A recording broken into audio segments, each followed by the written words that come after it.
ওটের পর্যন্ত বংশ পরিচয় জানতো, শিখতো।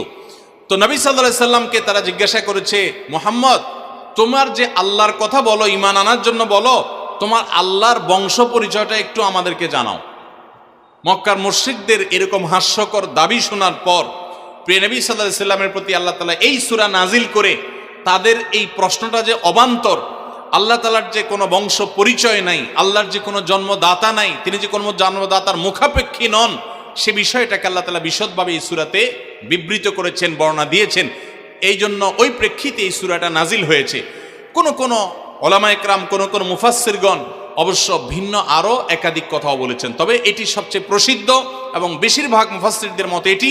যে সূরা ইখলাস, কুল হুয়াল্লাহু সূরা নাজিল হয়েছে মক্কার মুশরিকরা প্রিয় নবী সাল্লাল্লাহু আলাইহি সাল্লামের কাছে আল্লাহর বংশ পরিচয় জানতে চাওয়ার মতো মূর্খতাসুলভ প্রশ্ন করেছে, সেই প্রশ্নের জবাবে এই সূরায় আল্লাহ রাব্বুল আলামিন বিস্তারিত